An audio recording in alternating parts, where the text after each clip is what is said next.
So everybody else is out there writing articles about the SteamOS, and we decided that we should stop everything and do it this way because we make videos. So we've got Qain here, and Qain, where the hell are you? I am in Grand Central Station on the main promenade. I'm actually just about I don't know, maybe 1,000 feet away from the Mac store in here, which I think is absolutely hilarious. I went up there earlier and I'm like, SteamOS is coming to the universe. Are they scared? And then, well, no, some guy's cell phone like did the Zelda sound, like found a secret sound effect, and I'm like, yes, perfect and then timing. I ran away. It was insane. And then we've got Wendell back at home base. So what we're going to do right now, we've sort of called everything together. What's the phrase I'm looking for, Wendell? We've assembled the council. There we go. We've assembled the council right now. And we're going to talk about the SteamOS. We're going to tell you what it is. And then we're going to have sort of a round table and then invite you guys to come in and tell us that we're either idiots or offer your own ideas or just, do what you guys do in the comments. But we wanted to get the conversation started right freaking here. So first off, the SteamOS. It's an open OS, and they've sort of abandoned the idea of just having their own dedicated unified piece of hardware known as the Steam Box. There's still going to be a Steam Box out there, but we'll get to that in just a second. The SteamOS is the new idea, and it's the first idea of 3. This week there's going to be 3 big announcements from Valve, and this is the first. So here's what this is really going to be. It's a Linux-based operating system, and it's going to allow you to, I guess, go into your living room and have a living room PC, enjoy all the different Steam games in the living room, but it's going to expand. There's also going to be, you're going to have the ability to stream media, and it's also going to hook up with a lot of the different media services out there. This is sort of stuff that you've seen on just about any set-top box, from the Apple TV to the Xbox, to even the PlayStation, where they have lots of different services like Netflix and that sort of thing. They haven't announced anything specific yet. But first off, let's talk about what it's going to mean to have Steam in the living room. All right, guys, what is this going to make consoles obsolete, or is it going to hurt the console market? What do you guys think? It's certainly a valid thing for taking over the living room, which means the consoles only have a matter of time, maybe. Well, think of this is an operating system. So you think about comparing this to consoles. Think of this as like. What exactly is it that the consoles are doing these days? I mean, even the Xbox One was pitched not as a gaming machine, but as like a home entertainment media center, all-in-one thing. But it's an all-in-one, all-inclusive. You get this little package, and it's got everything you need. This is the Steam operating system. I see this as no different in practice as like the Xbox. Was it Media Center XBMC? Mm-hmm. As a piece of software that you will install on a computer. You say it's Linux-based. This thing can go on anything. You could build a Steam box. And you could install this on a piece of bread. I mean, it's Linux. Really. I could put it on this MSI right here and have the whole thing running. I mean, this is where I'm envisioning being able to put this thing on any piece of hardware. Yeah, they keep saying living room, but if it's Linux, you can really install it on any freaking PC. Well, the keynote from a couple of weeks ago. Gabe said that they were going to have 3 different service levels, and I think one was it was like good, better, best kind of a thing. And so I could see good being like a $99 Apple TV style Steam box, but at $300 or $400 that's a console replacement, and that's probably got dedicated graphics and a bunch of other things. The $99 option is probably just a streaming thing like the NVIDIA Shield. Well, that brings me to the next point here, which is they have a cooperation system going on, and here's the way this works. Where Steam, they're saying it's not a one-way broadcast channel. It's a collaboration, and they're going to be collaborating in many different ways. First off, is they're going to allow the different hardware partners to create different iterations of the system. And the other thing that's interesting about this, they say that it's going to have openness. They didn't use the phrase open source, but they use the phrase openness, and that's a little different. I know they know what open source is, so I want to know exactly what openness means. Does that mean that SteamOS is going to be more like Android, where Alienware can create the Alienware flavor of SteamOS, and they can load it up with Alienware services and tools, some things possibly even bloatware, antivirus software that we don't even need? Do you guys think that's going to happen with the different iterations?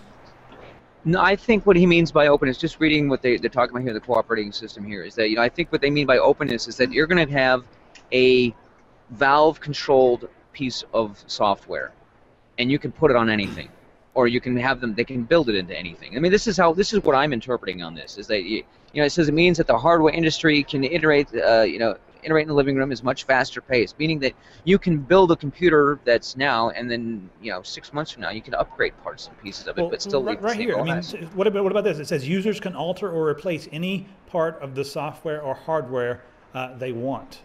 So I mean, it says the hardware or the software, meaning that they can alter the software. So I think that's like if you don't want Netflix but you want Amazon Prime or you want Hulu, you can add one or all, or you can remove it. It's not going to be built into. I mean, you can download it and install the package, or you can uninstall it. It's not going to be like you said, bloatware stuff where it's just permanently there. I can't get rid of Photo Bucket off of my phone. I think it's the stupidest I mean, thing ever. Wendell, what do you think? I mean, do you think it's going to be more like Android? I think that there's a tongue-in-cheek jab at people in the industry, and I might be reading too much into it, but John Carmack and Gabe Newell are real big fans of OpenGL, but a lot of other publishers in the industry use DirectX. And now on Linux, DirectX is not an option. It's very proprietary, and Microsoft will do everything it can to supplant DirectX coming to Linux. But OpenGL works pretty much okay, and that's why Valve's had a lot of success porting a lot of their titles there.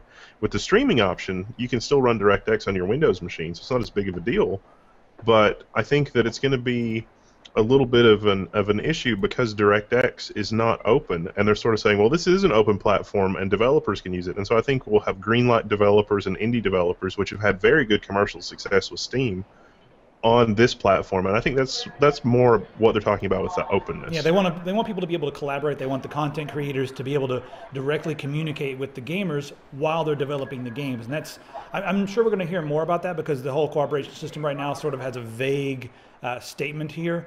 But as they say, this is going to continue to evolve. And, Gabe Newell has continued to say that he wants to come out and create platforms for people to distribute their own things. Now, the one thing that worries me about this is the fact that, they say the word openness there, but this looks like it's going to be only Steam. Does that mean we're not going to be able to play any of our non-Steam games in the living room with the streaming service? I imagine Good Old Games is just right out. We're not going to. If you want to play Good Old Games in the living room, you're going to have to figure out something else. Hopefully the Linux side of the openness will hopefully take care of that. But yeah, as far as Steam goes, yeah, Steam's a walled garden, and this is not gonna. They're not going to go out of their way to open up the walled garden. But maybe because it's running on Linux, you've got something there. Yeah, I mean, if people can really mess with the software and give me Good Old Games streaming support and use because I don't think we covered it yet, but Steam here, the SteamOS is going to allow you to just kind of like the NVIDIA Shield. It's going to allow you to stream all your games on Windows that you already have on your big PC in the in the other room in the office or whatever. It's going to allow you to stream all of that to your SteamOS machine. So even if the games do not support Linux, as long as you have a Windows box somewhere else with the graphics card in it, you're going to be able to stream. And that'll be good for just about everybody except competition gamers who need those extra few milliseconds of response time. So I mean, the in-home streaming is a big deal, but if they can if we can get that with everything, I mean, like right now you can go into Steam and you can add a non-Steam title. I wonder if we'll be able to stream those. That would be a really cool thing, and I would feel like Steam was doing the world a service if we could do that. Add all of the games that we download DRM free on other services, and then add those in. That would be amazing. So for streaming, I'd say streaming they'll probably allow. Yeah, that would be really, really awesome. You got to remember, when you talk about streaming, what's the phone? The hell was that? I've got a phone now.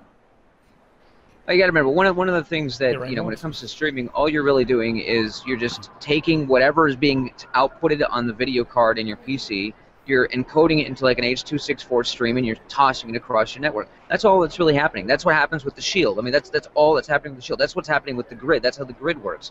All of those things that they're just sending a nice low bit, it's like a YouTube stream, except you have interactive control with it. Well, the other thing I got to remember is that this is they call it the SteamOS, but it is Steam. Think of Steam as the application that we're running all the time, and think of it as just a big library of games. But there's also chat built into Steam. There is you've got your own social networking profile built into Steam. You can share videos of you playing games in Steam. All of these things are now just going to be available in this living room box. Well, they're also going to add to it. I think that's what it means with a lot of this. Well, they're going to add to it in many different ways, like music, TV, and movies. So soon they're going to be bringing several different services. They say they're talking to some of your favorite services. I don't know if that means Google Music. I don't know if that means Netflix. They haven't announced any key partnerships yet. It would be amazing if they get HBO Video Go or something on there, but it really does look like it's becoming more of, like PlayStation or Xbox or whatever. So there will be some, different services available that we're going to be able to use. Also, they've introduced sharing. Family sharing, and you also have family options. It's almost like you have multiple different profiles. And let's say, one Steam installation has a bunch of different games. Some of the games are dad's, some of them are your brother's, some of them are your sister's, and some of them are yours. Well, you can just log in under your profile, and you can elect not to see all their games, or you can, borrow their games and play them as well. At least that's the way I understand it. What do you guys think the family sharing options are going to do for PC gaming? Anything, or you think it's just a cool feature? Well, it's already in Steam right now. You can actually elect people that are your family and share games with them right now. This is all of these things are already available, not the music, TV, movies, but the family sharing, the family options. Those things are now already being introduced into the Steam software, like currently. So I really think this is just going to be taking that Steam software and then slapping it straight into a bare bones, so it's got more direct access to your hardware. And you're running it on Linux. So right now you've got only a certain type of games can be running on Linux, so you can't have all of them, which is why they say you're going to give the option to run all of these DirectX only games you're going to stream across. I think a lot of this stuff is just, imagine if this wasn't happening, if it wasn't going to be the SteamOS, all of these things are already going to happen. They're already happening right now. I mean, it's already here. And this just, I think, puts it on a big screen in your living room. I think the game stuff is going to, and they're probably not going to get this right in the first version, but with the family sharing thing, I think with movies and music and things like that, that the lines are going to be blurred. Now, sure, that they're going to have more sales because in your family, it's like, oh, I can try that. Oh, Bob's game's really awesome. I'm going to buy that. But I think with music and things like that, if they build out the platform, that could sort of become a hub for media and music as well that's local to your machines. And so that might sort of get blurred together. A long time ago, I think this was earlier in the year, Gabe Newell, he came out and he said that he doesn't like Steam in its current iteration, and he wanted to create a platform that would essentially allow other people to create their own stores, so that there would be lots of different channels of Steam. Like we could go on there and we could create the tech Syndicate version and sell all of our stuff and sell all of our video games and have our own little section. He mentioned that, and then it kind of went away. And I wonder if some of that functionality is still floating around in his head, where he's going to allow just anybody to essentially create their own storefront or their own media portal using Steam. I wonder if any of that's still floating around, and I wonder if there's any of that could be in this, or I wonder if it's going to continue to become more of a walled garden. I don't know. It's too early to tell. I think that a lot of how this ends up being is going to be shaped by how the early adopters start using it, because you can better believe that people at Steam are going to be watching them closely to know how they end up using the system. All right, the two last things I want to touch on. Number one, I'm not sure how this is going to affect the console market. I do think it's going to affect some sales, but I'm also slightly worried because a lot of people are used to going and buying that one box called the PlayStation or that one box called the Xbox. Are they going to get confused with all the different hardware options out there, and are they going to get intimidated? I'm hoping not, because people are used to this with different Android phones. You've got 900 different versions. You've got Samsungs and Motorola's and HTCs and that sort of thing. So I'm hoping they're going to be used to that, and they're going to realize that an operating system and a piece of hardware are two very separate things. But it does worry me slightly. So do you think it's going to affect the console market, Qain? I do, but what you're saying here, I mean, it sounds like you believe that Samsung is going to come out with a little box with the Steam logo on it, and here's the SteamOS and the hardware. I don't think that's going to happen. I think this is going to be more. You're going to see like Dell is going to come out with the living room computer preloaded with SteamOS, and we design. We've already made these console killer computers with these really small. What was the case you just looked at the other day that was like teeny tiny? Oh, I looked at the EVGA Hadron, and I've got the Hadron PCTU 100 right here. I've made a video on it. It was supposed to go up today, but it'll go up in like a couple days. But I mean, yeah. So those things, those are really small form factor computers. Imagine just building that as a computer, but instead of putting Windows or Linux on it, you put the SteamOS on it. You slap it in the living room, which is where you're going to put it anyway. So instead of building a NAS machine, you build your SteamOS. You actually build a computer, but you're building your console, so to speak. But I would think this is an operating system that would go hand in hand with your kill your console computer that you'd build. I think this is going to be a modifiable. You can upgrade this thing. That's it says right here in the living room in Steam. It says SteamOS running on any living room machine. that's very vague. I think you really can just put this on anything. Well, yeah, you can put it on anything, but I mean, I'm sure there's going to be a lot of hardware vendors out there that are going to make their own version, is what I'm saying. But you know what I think would be the ultimate version of this? Think of a version like Google TV that is only made to stream from your main computer, and it's just like a USB stick with Android installed on it, or like it's got an ARM processor or something like that in it, and it only streams from your main rig. So it just plugs into one of the USB ports, and then, like I said, it just becomes almost like a Google TV. There has to be more to it than that, though. You think so? Well, because, okay, let's think about what we know. Gaben's already talked about 3 different service tiers, which will probably be 3 different service tiers for OEM equipment. Right. They've got Steam working on Linux now, so they see Linux as a direct running operating system for their stuff, not as a streaming solution. Not that they're not going to do streaming. I mean, that's a good stopgap measure. So they've got the Steam thing. They've got Steam as a service platform. They've got Steam as a place for indie developers to go and have clientele, and it's one hell of a distribution platform. So, given that, I don't think that we might see a $99, ARM-based Steam box all-in-one from an OEM that's running SteamOS and other things, but I don't think that's the whole story. Yeah, I mean, that would be the one that I probably want the most, because I would want to do most of my rendering or most of my gaming on the main PC. But that's just me, and I don't even have a living room or a TV. Like, that's it. Well, let's talk about the bandwidth for a second, because it's like, okay, if you wanted to stream 1080p to your living room machine, I think that's probably going to be 10 to 20 megabit, just off the top of my head. It's probably somewhere in that ballpark, and it's going to add latency, the encoding, even with hardware H.264. If you're a pro gamer, that extra latency is just not going to cut it. Yeah, like I said, you're not going to be able to do it for pro gaming, but if just casual gaming or hanging out or playing single player games and that sort of thing, it'll be just fine.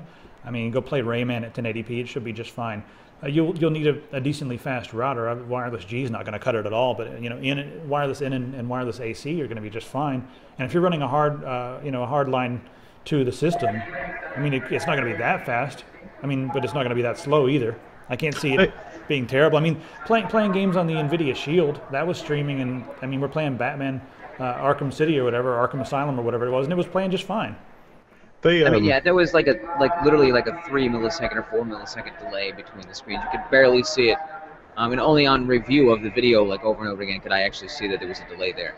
In their press release, they had an O, which is probably the SteamOS. Then they had an O inside a box, and then they had an O plus an O. And so I don't know what the O plus an O is, because the O inside a box is probably SteamOS plus OEM hardware. Right.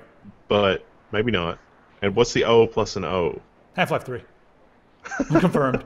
we just confirmed it. It might be the controller, maybe? Because, weren't they working on a controller, like the living room controller? I thought they fired that person that was making the controller, but who knows? Maybe it could be a controller. They also fired their hardware people, yeah. But I think that's because they're going to just partner with OEMs for the hardware. So I think that's what it was. They decided, why should we do this ourselves? I mean, everybody else can do it, and we can just make the operating system to work on anything. It'll be fun to look back and see how terribly wrong we are in this video. And you know what? The comments will tell us right now how terribly wrong we're going to be. So that's what I want you guys to do. Go and, let us know what you think of this. Also, let us know what you think is going to happen with the SteamOS. And we'll see you guys when the next updates come out. But until then, let's speculate like wild. Because we have nothing better to do, I guess. All right, any closing? I'm going to find a better location. That's what I'm going to do. Yeah. All right, so that's the entire video. You guys should subscribe. What's going on? Is that your train? Getting ready to leave? What? No. It's Grand Central. There's just a lot of crap going on. Grand Central's announcing the end of the Council of Elders meeting. Oh, that's very good.